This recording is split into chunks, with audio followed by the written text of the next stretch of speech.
Hello everyone, स्वागत है आप सभी लोगों का आपके अपने यूट्यूब चैनल अल्फा स्टूडेंट पर। तो आज हम लोग बात करने वाले हैं क्लास 12 के चैप्टर 3 आव्यू के मोस्ट इंपॉर्टेंट क्वेश्चन। ठीक है, अभी तक हम लोग क्या किए थे, जो बहुविकल्पी क्वेश्चन था उसको पूरा सॉल्व किए थे। ठीक है, उसमें हम सारा कॉन्सेप्ट थोड़ा बहुत करके पूरा बता दिए थे। ठीक है कि हाँ, अगर इतने सारे क्वेश्चन के लिए तो तुम्हारा सारा कॉन्सेप्ट क्लियर है। ठीक है, अब थोड़े से क्या करेंगे, देखो इसमें क्या है, जो बोल सकते हैं कि लघु उत्तरी, ठीक है, या दीर्घ उत्तरी, ज्यादा क्वेश्चन नहीं बनता। ठीक है, केवल एक आता है, एक आएगा ए इनवर्स निकालने के लिए। ठीक है, मतलब जो लॉन्ग में आएगा 4 से 6 नंबर में आएगा। ठीक है, एक आता है प्रूफ करने के लिए। तो जो प्रूफ करना जो हम बता रहे हैं, इसको कैसे प्रूफ करेंगे वो याद रखना। ठीक है ना। एक होता है डायरेक्ट, तुमको आव्यू दिया होगा, उस आव्यू को लेके क्या करना पड़ता है, एलएचएस इक्वल टू आरएचएस लाके वो प्रूफ करना पड़ता है। ठीक है, एक डायरेक्ट जो फॉर्मूला हमारा है, जो हम लोग आव्यू में पढ़े हैं कि A B dash equal to B dash into A dash, एक होता है A B inverse equal to B inverse into A inverse, ये होता है ना। तो ये सब क्या किए हम लोग एक्सरसाइज में आव्यू के थ्रू इसको प्रूफ किए थे। ठीक है, लेकिन हम क्या करने वाले हैं अब, इसमें उसको डायरेक्ट कैसे, मतलब जो फॉर्मूला उसको डायरेक्ट कैसे प्रूव करेंगे वो चीज हमको आना चाहिए। ठीक है ना। तो सभी लोग बहुत अच्छे से, बहुत ढंग से ध्यान देना। ये हम ज्यादा क्वेश्चन नहीं ला रहे हैं, कम क्वेश्चन है। इन सारे क्वेश्चन को आराम से नोट करना और एक जगह पूरा इसका सॉल्यूशन भी लिखना। ठीक है, ये 5 क्वेश्चन हम करवाएंगे। इन 5 क्वेश्चन को सभी लोगों को एक जगह लिखना है, नोट करना है और इसको बार बार रिवाइज करना है। ठीक है, क्योंकि दीर्घ उत्तरी में यही क्वेश्चन बनेगा और यही सबसे सिंपल भी है, लेकिन एक बार समझ जाओगे तब। ठीक है, चलो स्टार्ट करते हैं। ठीक है, बताओ इस क्वेश्चन को सॉल्व करना है। ठीक है, बताओ इस क्वेश्चन का आंसर कितना होगा। बोला है यदि एक आव्यू सममित और विषम सममित दोनों है तो बताओ वो आव्यू कैसा होगा। ठीक है, अब देखो इसमें क्या होता है कि अगर बहुविकल्पी आ गया तो लड़के फटाक से इसका आंसर याद रखते हैं। ठीक है ना, चलो इसका आंसर क्या होगा, एक विकर्ण आव्यू होगा। लेकिन इस चीज को प्रूफ कैसे किया जाएगा, ठीक है, मतलब क्वेश्चन आगे सिद्ध करने के लिए 4 नंबर में आ गया या 2 नंबर में आ गया, ये बहुविकल्पी क्वेश्चन देखो वैसे दिया कि ऑप्शन करके तुम्हें दे दिया। ठीक है, ठीक है, टिक कर दो विकर्ण है, मतलब ये क्या होगा, शून्य आव्यू होगा। लेकिन इसको सॉल्व करके प्रूफ कैसे करेंगे वो बहुत अच्छे से ध्यान देना। ठीक है, तो देखो सारे लोग एकदम ध्यान दो कैसे प्रूफ करेंगे। ठीक है, देखो हमको दिया है कि एक आव्यू ए है। ठीक है, तो मान लोगे, माना एक आव्यू, माना एक आव्यू ए, एक आव्यू मान लोगे। अब हमको दिया है कि क्या सममित आव्यू है। देखो दिया है, दिया है ए सममित आव्यू है, ऐसे लिखो ए बराबर ए आई जे। अब लोग कोटि से कोई मतलब नहीं है, कोटि हमको नहीं लिखना है, ए आई जे है। ठीक है, ये सममित आव्यू है, इसलिए इसलिए क्या हो जाएगा, सममित आव्यू में क्या होता है कि जो ए आई जे होता है वो ए आई जे के इक्वल होता है। पढ़े होगा ना, ए डैश इक्वल टू ए होता है, तो ए आई जे क्या होगा, ए आई जे के इक्वल होगा। ये क्या बन जाएगा, सॉरी, ए डैश में ए जे आई होता है ना, ए जो आई जे है वो क्या हो जाएगा, ए जे आई के इक्वल हो जाएगा। ये डैश करें, क्या करें, ए डैश, ठीक है, हाँ प्रतिस्थाप बन जाएगा। तो ये क्या बन जाएगा, हमारा समीकरण नंबर 1 बन जाएगा। क्या बन जाएगा, समीकरण नंबर 1। ठीक है, दूसरा करते हैं, दूसरा याद करो। अब पुनः, तो पुनः फिर कर रहे हैं। ठीक है, पुनः फिर दिया है, दिया है, दिया है ए विषम सममित आव्यूह है, इतना तो लिख लोगे ना। उम्मीद करते हैं कि सबको पता होगा कि सममित आव्यूह किसे कहते हैं, विषम सममित आव्यूह किसे कहते हैं। देखो इसलिए अब देखो सममित आव्यूह क्या कहता है, सममित आव्यूह में क्या होता है, जो ये ए आई जे है ये माइनस में ए जे आई के इक्वल होता है। बताओ इसमें कोई दिक्कत है, बताओ इसमें कोई दिक्कत है, नहीं ना। अब देखो समीकरण 1 और समीकरण 2 को जोड़ने पर, समीकरण 1 व 2 को जोड़ने पर, ऐसे देखो सॉल्यूशन पूरा करना पड़ेगा, इसलिए हम बता रहे हैं कि इसको सॉल्यूशन कैसे करेंगे, इसको कैसे सॉल्व करेंगे वो चीज हम समझा रहे हैं। ठीक है, हम मान ली कि मेरे पास एक अवयव था ए आई जे था, अवयव ए आई जे मतलब क्या होता है, उसका अवयव ए आई जे है। ठीक है, अब हम बोले थे कि सममित अवयव है, तो सममित अवयव मतलब क्या होता है कि ए डैश इक्वल टू ए, मतलब उसका डैश उसके इक्वल होता है, तो ए आई जे होगा ए जे आई के इक्वल हो जाएगा। और विषम सममित में क्या होता है कि वही सेम चीज केवल माइनस के इक्वल होता है, ए डैश इक्वल टू माइनस में होता है, यही होता है ना, ए जे आई हो जाएगा। अब बताओ समीकरण अगर 1 और 2 को जोड़ लेते तो ए आई जे दोनों जुड़ के कितना हो जाएगा, LHS में हो जाएगा 2AIJ इक्वल टू, इधर जोड़ो, देखो माइनस में ये AJI प्लस में माइनस में कट के कितना हो जाएगा 0, तो AIJ का मान कितना आ जाएगा 0, AIJ का मान कितना आ गया 0। कहने का मतलब तो जो आव्यूह A होगा वो आव्यूह A कितना हो जाएगा 0, मतलब AIJ, ए देखो AIJ मतलब होता है कि उसके सारे मतलब I और J का मान रखोगे, 1 2 रखोगे तो पहली पंक्ति दूसरा अवयव, दूसरी पंक्ति तीसरा अवयव, ऐसे सब कुछ बनेगा। तो उसके सारे अवयव को एक सिंबल से व्यापक रूप में दिखाते हैं AIJ, और हमको पता है कि AIJ का मान हमेशा 0 रहेगा, मतलब उसमें जितने सारे अवयव है सबका मान 0। तो बोलेंगे अतः, समझ आ रहा है कि नहीं, अतः ए क्या है, एक शून्य अवयव है। ए क्या है, ए जो है एक शून्य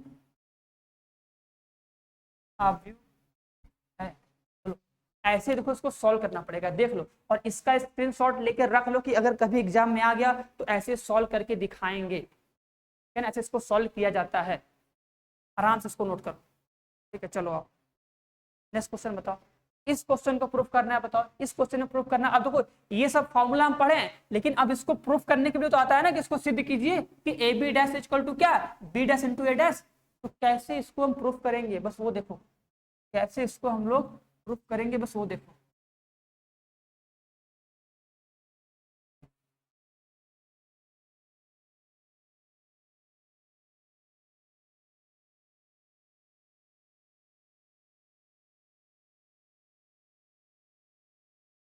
कैसे प्रूफ करेंगे बताओ, देखो मानेंगे यहाँ पर, क्या करेंगे इसमें मानेंगे ना, देखो ध्यान देना। दूसरा क्वेश्चन है, क्या करेंगे, माना, लिखेंगे माना, पहले मान लो, माना आव्यूह ए बराबर AIJ गुणे में क्या M गुणे N, ये लिखोगे ना, तथा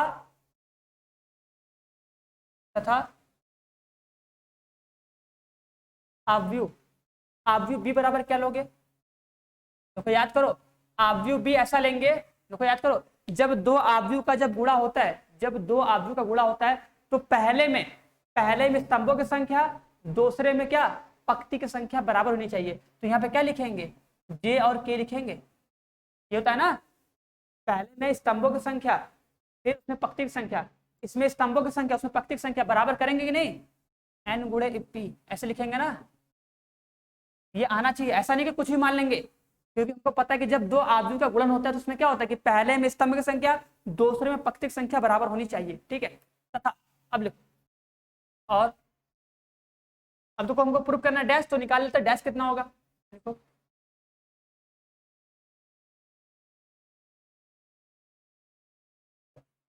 ए dash equal to, A dash में क्या होता है, देखो ए डैश जब करते हैं तो उसका जो अवयव होता है वो चेंज हो जाता है ना, कि अगर ये AIJ है तो ये क्या होता है AJI होता है। तो यहाँ बोलेंगे चलो ए डैश बना, ए डैश में क्या हो जाएगा, ए डैश में हो जाएगा C, हम बोल रहे हैं क्या है C हो गया, और क्या हो जाएगा C JI हो जाएगा,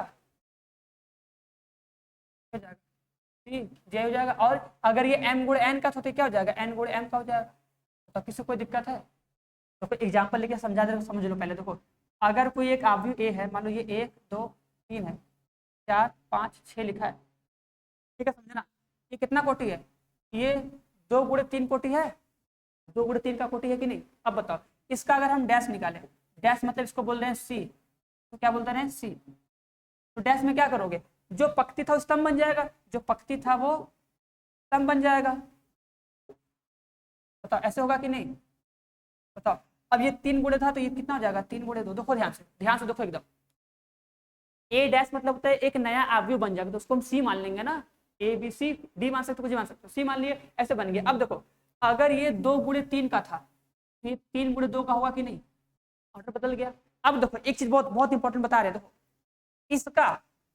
इसका अगर तुम निकाल रहे हो A, मान लो ये कौन सा है A, क्या बोलोगे A12 मतलब पहला, A12 मतलब पहली पंक्ति का दूसरा अवयव, इसका निकालो, इसका देखो निकाल लें C निकाल लें, C कौन सा निकाल रहे हैं, स्मॉल C लिख रहे हैं, C कौन सा लिख रहे हैं, दूसरी पंक्ति का पहला अवयव, देखो दोनों कितना आ रहा है, दोनों दोनों बताओ। इसका अगर निकाल रहे हैं ए का निकाल रहे हैं, पहली पंक्ति दूसरा स्तंभ, तो पहली पंक्ति दूसरा स्तंभ कौन आएगा? 2 आएगा। उसका निकालो उसी का उल्टा, 2 1, दूसरी पंक्ति पहला स्तंभ 2 आएगा। कहने का मतलब है कि जब उसका डैश बनाएंगे तो डैश बनाने के बाद जो अवयव आता है, तो इसका अगर हम ए आई जे लेंगे, तो इसका क्या लेंगे? सी जे आई। क्या लेंगे? सी जे आई। समझ आ रहा है कि नहीं? बोलो ध्यान से देखो, ध्यान से एकदम। ये अगर समझ गए तभी जाके सॉल्व होगा, समझना है वो जरूरी है। हम बोले हैं देखो ऑर्डर क्या होगा? चेंज हो जाएगा। अगर 2 गुणे 3 तो 3 गुणे 2 हो जाएगा। तो हम काम किए क्या कि अगर ये m गुणे n का है तो क्या हो जाएगा? ये n गुणे m का हो जाएगा। इतना समझ में आया? इतना बात कर लोगे आराम से। अब देखो ये जो ए आई जे ये सी जे आई होगा, तो क्या दोनों बराबर होगा? हाँ बराबर होगा। देखो ना, अगर a12 है, a12 का मान 2 है, तो c21 का मान कितना है? 2 है। कुछ भी निकाल कर दे सकते हो, तुम्हारे ऊपर है। निकाल लो, a21 निकालो, a21 निकालोगे तो इसका कितना आएगा? 4। a21 निकाल के देखो, यहीं पर देख लो, करके देख लो, एकदम क्लियर रहे। a21 का मान कितना है? 4। और उसका मान निकालो, a12 का मान निकालो, c12 का मान निकालो, c12 कौन होगा? तो पहली पंक्ति दूसरा स्तंभ, कितना हो जाएगा? 4। दोनों बराबर है कि नहीं? कहने का मतलब अगर इसका आई जे तो इसका जे आई, आई जे तो जे आई, ऑर्डर चेंज करके बराबर हो रहा है कि नहीं? तो उसीलिए अब यहाँ पे ध्यान देना, ये हम समझा दिए। अब समझना कि अगर हम डैश किए हैं, ठीक है, अगर हम उसका डैश निकाले तो जो नया अवयव बनेगा, नया अवयव बन गया ना, तो तब तब तब क्या देखोगे? तब जो ये ए आई जे होगा, ये इक्वल किसके होगा? सी जे आई के। समझे कि नहीं? ये हमेशा इक्वल होगा। उसी तरह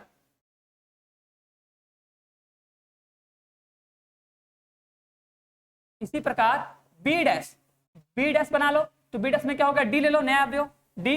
अब देखो वो जे के था तो क्या हो जाएगा? के और जे हो जाएगा। ये क्या हो जाएगा? के और जे। ये क्या हो जाएगा? वो अगर एन गुणे पी का तो ये कितना हो जाएगा? पी गुणे एन का हो जाएगा। बोलो कोई दिक्कत है? तब तब क्या हो जाएगा? इसका क्या था? बी, जो बी जे के था, जो क्या था? बी जे के था, किसके बराबर हो जाएगा? बी के जे के बराबर होगा कि नहीं? इतना समझ में आ रहा है सबको? अगर डैश निकालोगे किसके बराबर होगा? यहाँ पे कॉमा लगता, तब मत लिखो, कॉमा लगा के लिख लो, ठीक है ना? चलो अब आगे बढ़ा जाए, ध्यान देना। इसी में आगे हम कॉमा लगा लिख दे रहे हैं। ए आई जे जो होगा वो बराबर होगा किसके? सी जे आई के। और यहाँ पे क्या हो जाएगा? बराबर जो बी जे के होगा बराबर किसके होगा? डी। ठीक है। अब अगर हमको जो प्रूफ करना है A B dash equal to B dash into dash करना, तो ए बी डैश निकालो। अब देखो अगर ए बी डैश निकालेंगे तो ए बी डैश का कोटि कितना होगा वो पता करो। ए बी डैश का कोटि तो देखो चूंकि चूंकि ए एम गुणे एन कोटि का है, तथा देखो अटेगा नहीं, बहुत बड़ा पड़ जाएगा क्वेश्चन, ठीक है। एम गुणे एन कोटि का है, तथा क्या? बी किस कोटि का है? बी एन गुणे पी कोटि का है। बी क्या है? एन गुणे पी कोटि का है। इसलिए ए बी किस कोटि का होगा बताओ? अगर ए और बी का गुणा करते हैं, बताओ गुणा करूं, गुणा करिए, क्या होता है कि अगर ए और बी का गुणा हुआ है तो अगर ये स्तंभ पंक्ति बराबर है तो क्या होता है? एम गुणे पी का होगा ना? एम गुणे पी कोटि का होगा, हो जाएगा कि नहीं? और तब क्या होगा? जो ए बी डैश होगा इसका कोटि कितना होगा? तब जो ए बी डैश होगा, तब ए बी डैश जो होगा पी गुणे एम कोटि का होगा। इतना कर लोगे? देखो पहले हमको दोनों तरफ का कोटि दिखाना है, दोनों तरफ का क्या दिखाना है? कोटि बराबर है कि नहीं। अब देखो हम निकाल लिए कि जो ये ए बी डैश है, देखो ध्यान दो कि जो ये ए बी डैश है, ए बी डैश का जो कोटि है वो कितना है? ए बी डैश का जो कोटि वो क्या है? पी गुणे एम का है। उसी तरह अब बी डैश जो आरएचएस में है, RHS में है ना उसका निकालो। RHS में देखो B dash into A dash है तो लिखोगे क्योंकि बी डैश क्या है, बी डैश कितना है, पी गुणे एम, सॉरी पी गुणे एन पी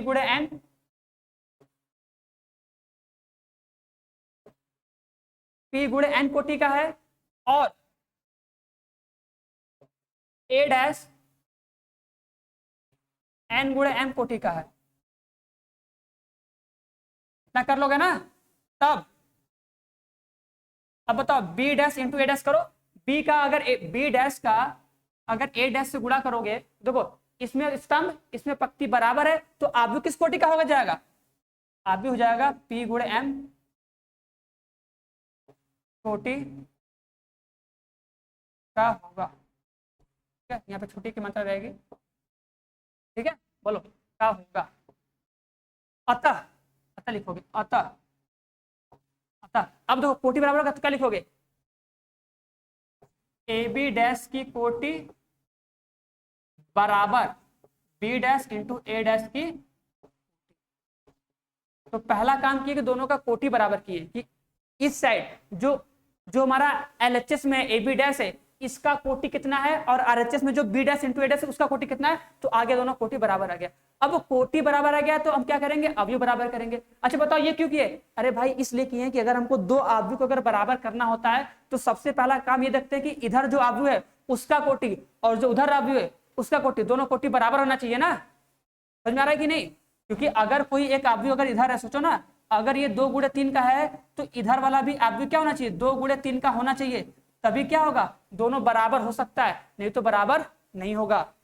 इसलिए क्या किए, पहले कोटि बराबर किए। अब कोटि कैसे बराबर किए, सब लोग इसका स्क्रीनशॉट लो फटाक से, एकदम फटाक से इसका पूरा स्क्रीनशॉट लो। बाद में तुम्हें यही सेम चीज लिख कर खुद से प्रैक्टिस करना, ये हम बता दे रहे हैं, ठीक है ना। इसका पूरा स्क्रीनशॉट लो, पूरा नोट करो। देखो पहले ये मानेंगे, बता देगा फिर से, एक अवयव मानेंगे ए आई जे एम गुणे एन कोटि का, एक अवयव मानेंगे बी जे के। जे क्यों मानेंगे, क्योंकि इसमें जितना स्तंभ होगा उसमें उतना पंक्ति होना चाहिए। जे के एन गुणे पी का होगा, ठीक है, एन गुणे पी का हो जाएगा। उसके बाद बोले थे ए डैश बनाओगे तो एक नया अवयव बनेगा सी, तो क्या हो जाएगा सी जे आई। ये क्या होता है, ऑर्डर चेंज हो जाता है ना, पंक्ति स्तंभ बन जाता है, पता है ना। डैश में क्या करता है, जब परिवर्त करते हैं किसी अवयव का तो पंक्ति जो है स्तंभ बन जाता है, स्तंभ पंक्ति बन जाता है। तो ये आई जे था तो ये क्या हो जाएगा, जे आई हो जाएगा। ऑर्डर भी चेंज होता है, अगर ये एम गुणे एन हो तो ये एन गुणे एम का हो जाएगा, ठीक है। और क्या बताएं, हम बताएं कि इसका जो ये अवयव है ए आई जे वो सी जे आई के बराबर होता है, मतलब A12 C21 के बराबर होता है। तो इसलिए क्या होगा, ये दोनों आपस में बराबर होगा। सेम उसी तरह बी के लिए भी कर दिए, उसका डैश कर दिए, ये हो गया। अब हम बताएं कोटि निकालो, तो ए बी का कोटि कितना होगा, तो ए बी का कोटि होगा तो ए बी का पहले गुणा कर दिए, ए बी का कोटि हो जाएगा एम गुणे पी, तो ए बी डैश का कोटि कितना होगा, उल्टा हो जाएगा पी गुणे एम, तो ए बी डैश का कोटि आ गया। अब जो RHS में उसका कोटि निकालो, तो हमको पता है कि जो बी डैश है, बी डैश का कोटि कितना है, देखो बी डैश का पी गुणे एन है, ए डैश का एन गुणे पी है। जब इन दोनों का गुणा करेंगे तो स्तंभ पंक्ति बराबर है, हट जाएगा, ये वाला पी गुणे एम आ जाएगा, पी गुणे एम कोटि का होगा। अब सबको गुणा करके भाई कोटि तो निकालने आना चाहिए, ठीक है ना, इसमें कोई दिक्कत नहीं ना। अब देखो इसके आगे, अब देखो अभी खत्म नहीं हुआ है, अभी इसका अवयव भी बराबर करना है। अब जब अवयव बराबर कर देंगे तब मेरा काम हो जाएगा, है ना।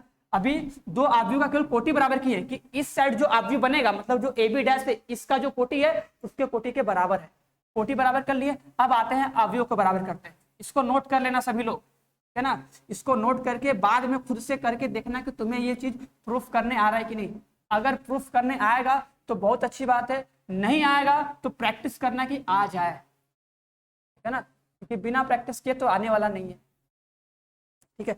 अब और देखते हैं, बहुत ध्यान देना। देखो अब बताओ अगर हम ए बी का गुणा करेंगे तो क्या आएगा, देखो ध्यान देना, लिखेंगे ए बी का जो ए बी डैश है, ए बी डैश का के आईवा अवयव, ठीक है। देखो ना, अगर इसका के आईवा अवयव आ रहा है तो वो B dash into A dash के बराबर आना चाहिए। देखो ये लिखा है ए बी डैश का के आईवा अवयव बराबर किसके होगा, ए बी का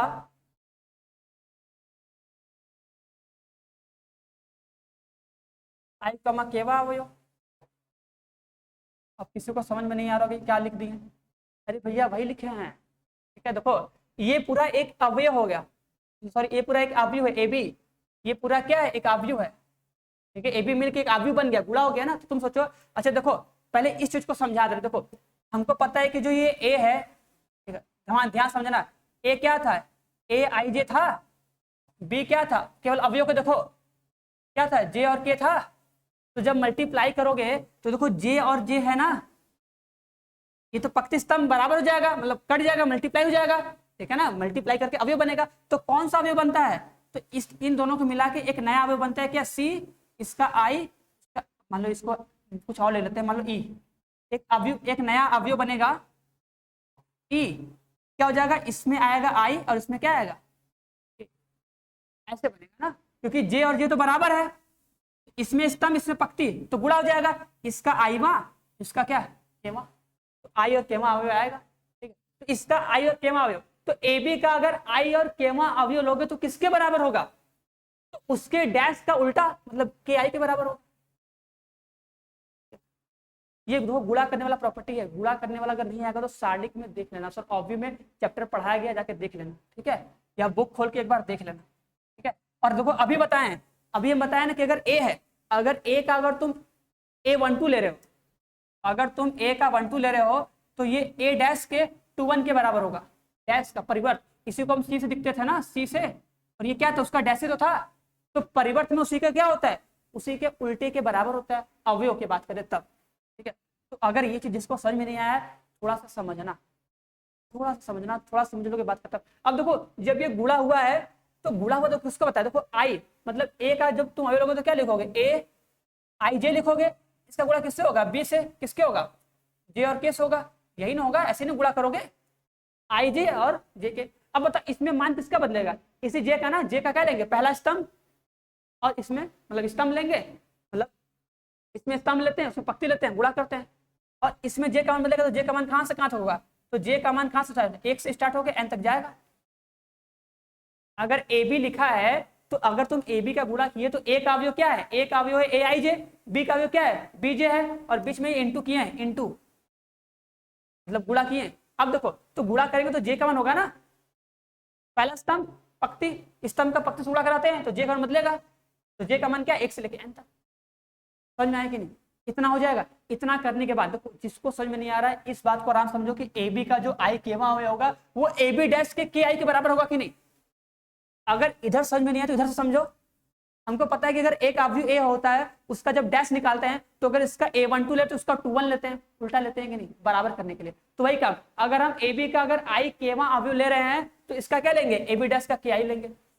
अब अगर किसी को समझ में नहीं आया कि ये आई के क्यों ले रहे हैं सर, तो उसके लिए बताया ना कि जो ये अवयव ए था, देखो यहाँ पे देखो ना, अगर ये आई जे है, अगर बीजे से मल्टीप्लाई होगा तो जे जे तो है ना, ये तो कॉमन है, हट जाएगा, क्या आएगा आई और क्या आएगा, ऐसे समझ सकते हो, ऐसे समझ सकते हो। लेकिन अगर तुम्हें बाकायदा पूरा डिटेल में समझना है तो तुम एक अवयव लो, उसमें लो कि इसका 12 लो, उसको 21 लो, मल्टीप्लाई करो, समझ में आ जाएगा।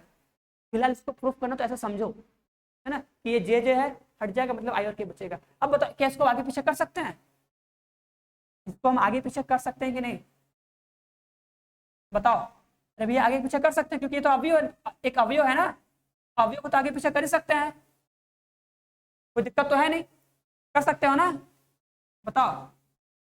कर सकते हैं भैया, किसी को कोई दिक्कत नहीं होना चाहिए। अब एक चीज बताओ, जो ये बी जे था बताया थे किसका उल्टा था, किसके जगह कर सकते हैं, इसका जगह हम लोग सकते हैं ना डी के और जे लिख सकते थे, याद कर लिखवाएं। अभी पीछे देखो, पीछे देखो, बी जे के जो था वो डी के जे के बराबर है, और जो सी आई जे है मतलब ए आई जे जो है, जो ये ए आई जे है किसके बराबर है, वो सी जे आई के बराबर है, ठीक है। और इसको क्या बोलते हैं, जो ये था, जो ये डी के जे था, ये क्या था, ये बी डैश के इक्वल है, क्या है, बी डैश के इक्वल है, इंटू बी किसके इक्वल है, ए डैश।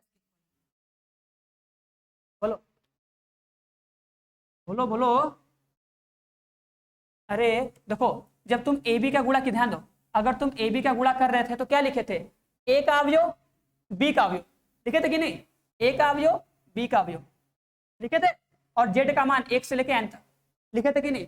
अब उसी तरह सोचो ये क्या है, जे जो कॉमन है तो ये किसका अवयव है, डी जे के, ये किसका अवयव था, बी डैश का ना, तो इसके जगह बी डैश लिख सकते हैं कि नहीं। तो यहाँ पे क्या हो जाएगा, बी डैश, क्या हो जाएगा, बी डैश, लिखा भी नहीं रहा है बी, बी डैश इंटू में ये किसका अवयव है, ए डैश का, बस आ गया। यहाँ पे क्या हो जाएगा,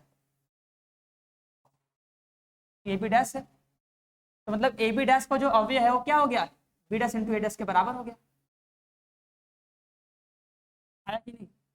इसका मतलब जो ये ए बी डैश है किसके बराबर आ गया, B dash into A dash के बराबर आ गया। तो इसको ऐसे पूरा प्रूफ करना पड़ेगा। पहले हम कोटि बराबर किए, फिर उसका अवयव बराबर किए, है ना।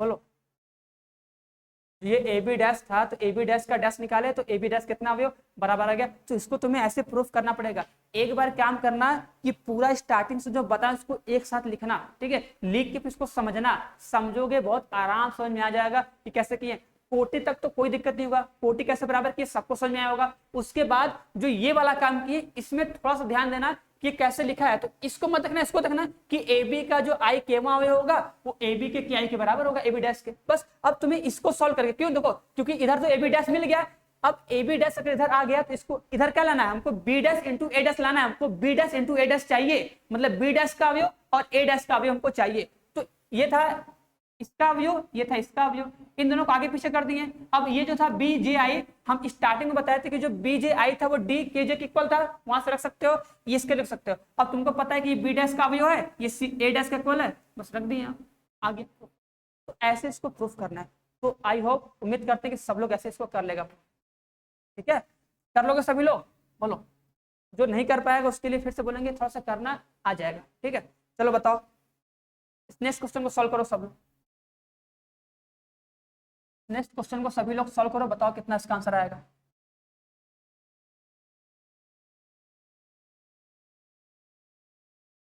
अब देखो इसमें क्या दिया है, बहुत आराम से करना। इसमें भी क्या बोला है, बोला है कि ए और बी दो सममित आव्यूह है, तो सिद्ध कीजिए कि ए बी माइनस बी एक विषम सममित आव्यूह है ना। ध्यान देना, तीसरा क्वेश्चन है। देखो हमको लिख दो ऐसे फटाक से, क्या लिखोगे, दिया है, क्या लिखोगे, दिया है ए और बी दो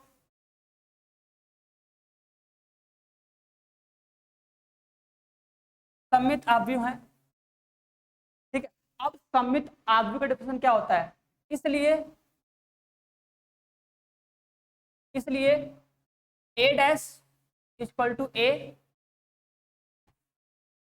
और बी डैश इक्वल टू क्या, इतना होगा। तो इतना किसी को दिक्कत होगा नहीं ना।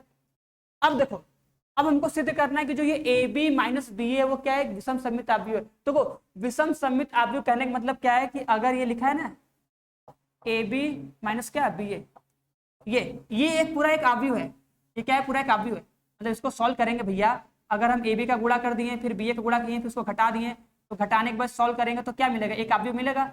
तो हमको ये दिखाना है कि जो ये एक आव्यूह है वो क्या है, एक ये विषम सममित आव्यूह है। तो विषम सममित आव्यूह कहने का मतलब क्या होता है कि जब उसका अगर हम डैश करें तो क्या आना चाहिए, आंसर माइनस में आना चाहिए। तो करते हैं इसका डैश निकालो। अब देखो अगर ए बी का डैश करेंगे तो क्या आएगा बताओ, हमको पता है दोनों पहला लग जाता है, तो क्या आ जाएगा कि ए बी का डैश माइनस क्या बी ए का डैश, इतना होगा, किसी कोई दिक्कत नहीं। अब बताओ, अभी हम फॉर्मूला पढ़े कि अगर ये ए बी का डैश है, अगर ए बी का डैश इसको सॉल्व करेंगे तो क्या आएगा, क्या आएगा बताओ, बी डैश इंटू में क्या आएगा, ए डैश आएगा, माइनस बी ए का डैश क्या हो जाएगा, आगे ऑर्डर पीछे चेंज हो जाएगा ना, ए डैश इंटू बी डैश आएगा। होगा कि नहीं, होगा ना। अब देखो हमको पता है कि दोनों सममित आव्यूह है, तो मतलब इस बी डैश की जगह क्या लिख सकते हैं, बी लिख सकते हैं, और ए डैश की जगह ए लिख सकते हैं। इसको समीकरण नंबर 1 बना लो, ठीक है, कि मान रखने में काम आ जाए, बस रख दो। अब देखो इस बी डैश की जगह बी रख दिए, ए डैश की जगह ए रख दिए, माइनस में इस ए डैश की जगह ए रख दिए, और इस बी डैश की जगह क्या रख दिए, बी रख दिए। कैसे लिख दिए, तो लिख दो इस समीकरण 1 से। कोई पूछेगा कैसे रख दिए, बता देना भैया, समीकरण 1 से देख लीजिए। अब देखो सममित आव्यूह विषम सममित आव्यूह जब पता करते हैं तो जब डैश करते हैं, मतलब कोई अगर आव्यूह है, अगर ये आव्यूह था, इसका अगर हम डैश किए तो डैश करने के बाद सेम टू सेम यही आना चाहिए, सेम टू सेम वही आ गया। अगर प्लस में आ गया तो सममित आव्यूह, और अगर माइनस में आया तो विषम सममित आव्यूह। अब देखो क्या ये सेम टू सेम है, देखो इसमें ए बी पहले है, इसमें ए बी बाद में, तो भाई कॉमन कर लेते हैं। देखो अगर माइनस कॉमन करेंगे, सबको करने आता होगा ना, अगर माइनस कॉमन करते हैं, ध्यान देना, देखो अगर ए माइनस बी होता है, इसमें अगर हम माइनस कॉमन करते हैं तो तो जब माइनस कॉमन करेंगे तो देखो अगर ये प्लस ए था तो माइनस ए बन जाएगा, वो माइनस भी था तो क्या बन जाएगा, प्लस में भी बन जाएगा। अब इसी चीज को ढंग से अगर लिखना होगा तो बी माइनस ए लिखेंगे कि नहीं। अगर a माइनस बी होता है, अगर हम माइनस कॉमन करते हैं तो अगर ये प्लस ए था तो बन जाएगा माइनस ए, ये माइनस बी था तो क्या बन जाएगा, प्लस बी, माइनस कॉमन कर लिए। अब अगर ये माइनस ए प्लस बी लिखा है तो प्लस बी को लिख दिए आगे, माइनस लिख दिए बाद में, सिंपल सा, ठीक है। अब इस चीज को तुम ऐसे भी समझ सकते हो कि अगर a माइनस बी है और अगर माइनस कॉमन करते हैं तो इसका स्थान क्या होता है, बदल जाता है, b आ जाएगा आगे, हो जाएगा पहले, बाद में प्लस वाला पहले, क्योंकि माइनस वाला बन जाएगा प्लस, प्लस वाला बन जाएगा माइनस। तो सिंपल सी बात है, अगर इसमें भी अगर हम माइनस कॉमन करेंगे डायरेक्ट तो क्या बोलेंगे कि सर जो ये ए बी माइनस था तो ये बन जाएगा प्लस, तो ये ए बी आ जाएगा पहले माइनस में, बी ए था तो बाद में चला जाएगा बी ए माइनस। बताओ हो जाएगा कि नहीं, ऐसे कर सकते कि नहीं, ये कैसे हुआ वहां पे पता है, ऐसा हो सकता है। देखो अब देखो ए बी माइनस बी ए का डैश बराबर किसके आ गया, ए बी माइनस बी ए के क्या माइनस के बराबर आ गया, अतः लास्ट में लिखोगे अतः क्या है, अतः A B minus B A dash क्या है, एक विषम सममित आव्यूह है, इति सिद्ध। किसी की प्रॉब्लम आराम से देखो, इसको नोट कर लो, आराम से करना है, ऐसे पूरा हमको सॉल्यूशन करना ही करना है, ये बात ध्यान देना, ठीक है, छोड़ना नहीं है, हमको क्वेश्चन को सॉल्व करके ऐसे पूरा सॉल्व करना है। बोलो कर लोगे सभी लोग, है ना, इसको नोट कर लो आराम से, स्क्रीनशॉट ले लो, कुछ भी करो लेकिन लिख लो, अपने पास रख लो, ठीक है, कि कभी आया तो बहुत आराम से कर लो, कोई प्रॉब्लम नहीं होना चाहिए, है ना। एक क्वेश्चन को ऐसा नहीं कि एक क्वेश्चन को सर 2 बार नहीं करेंगे 3 बार नहीं करेंगे, एक क्वेश्चन को कम से कम 4 बार करना होता है, ठीक है। अगर बहुत सिंपल है तब तो एक ही बार करो, लेकिन अगर थोड़ा सा भी कुछ है उसमें डाउट तो कम से कम उसको 4 से 5 बार करो, और अगर आता भी फिर भी करो, ठीक है। अगर कोई चीज तुमको आ रही है, अगर तुम उसको बार बार करोगे तो उसमें तुम क्या होगे, एक्सेलेंस हो जाओगे, मतलब वो चीज बहुत अच्छे से आएगा और अच्छे से आएगा, ठीक है। इसलिए प्रैक्टिस, इसलिए हम लोग बोलते हैं कि प्रैक्टिस करो, प्रैक्टिस बहुत इंपॉर्टेंट चीज है, समझ में आ रहा है कि नहीं, ठीक है। तो इन तीनों क्वेश्चन का सभी लोग नोट्स बना के रखेगा, ठीक है, अच्छे से। अभी 1-2 क्वेश्चन और कराएंगे, 2-3 क्वेश्चन और करवाएंगे जो इसके मोस्ट इंपॉर्टेंट क्वेश्चन होंगे, जो प्रूफ करने के लिए आएंगे ही आएंगे, ठीक है। अगर आएंगे तो बहुत मजा आ जाएगा करने में, क्योंकि सिर्फ तुम कर पाओगे, ठीक है, क्योंकि सारे लोग प्रूफ करते भी नहीं है, डायरेक्ट क्या करते हैं, क्वेश्चन सॉल्व करते हैं, क्वेश्चन के टाइम केवल आव्यूह लेकर सॉल्व कर देते हैं, प्रूफ नहीं करवाते। तो इस प्रूफ करने को सीख लो कैसे किया जाता है, ठीक है। तो अभी के लिए केवल इतना है, ठीक है, फिर आएंगे नेक्स्ट वीडियो में और क्वेश्चन लेके आएंगे और क्वेश्चन सॉल्व करेंगे, ठीक है। तब तक के लिए सभी लोग पढ़ते रहना और रिवीजन करते रहना, ठीक है, रिवीजन बहुत मोस्ट इंपॉर्टेंट चीज है।